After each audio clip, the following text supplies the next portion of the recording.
श्री राम समर्थ। अक्टूबर 17।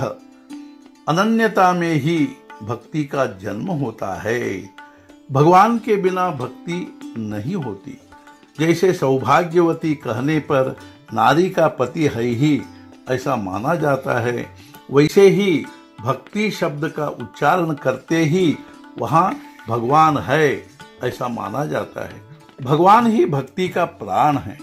भक्ति और माया दोनों भगवान की स्त्रियां हैं, किंतु वे दोनों सौतेली पत्नियां हैं।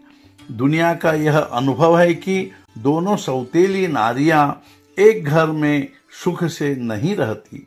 यदि हम माया को दूर हटाना चाहते हैं तो भक्ति को अपनाएं, तब वह माया को अपने आप दूर हटाएगी। माया का प्रभुत्व कम हो जाने पर अपना काम सफल होगा। व्यायामशाला में जाने वाला और न जाने वाला, इनमें थोड़ा फर्क तो नजर आना ही चाहिए। व्यायामशाला में जाने वाले के शरीर पर कसरत के गठीले होने का कुछ असर दिखाई देना चाहिए ना। वैसे ही जो भक्ति करता है उसकी वृत्ति में तनिक फर्क दिखाई देना चाहिए। यदि हम चाहते हैं कि हमें विद्या प्राप्त हो तो हमें विद्वानों की संगति करनी चाहिए। उसी प्रकार यदि हम चाहते हैं कि भक्ति और आनंद हमें प्राप्त हो तो हमें भगवान की संगति में रहना चाहिए। सभी सृष्टि राम रूप में दिखाई देना भक्ति का फल होता है। इसलिए अनन्यता की जरूरत होती है। अनन्यता में ही भक्ति का जन्म होता है। द्रौपदी की अनन्यता सच्ची थी। भगवान के सिवाय मुझे दूसरा कोई आधार नहीं, ऐसा विश्वास होना ही अनन्यता का स्वरूप है। यदि आप चाहते हैं कि मेरी प्राप्ति हो तो भक्ति ही इसके लिए एकमात्र साधन है, ऐसा भगवान ने स्वयं कहा है। जैसे नामस्मरण विस्मरण से नहीं कर पाते, वैसे ही भक्ति अभिमान से नहीं कर पाते। मानो किसी आदमी का विवाह हुआ है, वह कल ब्रह्मचारी था और आज गृहस्थ हुआ, फिर भी उसके सभी व्यवहार और व्यवसाय चलते रहते हैं। वैसे ही हम भगवान के होने पर भी हमारी गृहस्थी के व्यवहार पहले की तरह आसानी से चलते रहते हैं।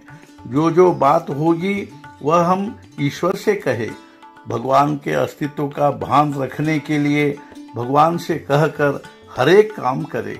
भक्ति से भगवान सरता है और फलाशा अपने आप कम होती है। इसलिए हम उपासना या भक्ति बढ़ाएं। मैं देह का हूँ, ऐसा कहते कहते हम देह के बन गए हैं। वैसे ही मैं भगवान का हूँ, ऐसा कहते कहते हम भगवान रूप हो जाएंगे। किंतु ऐसा होने के लिए सगुणोपासना की आवश्यकता है।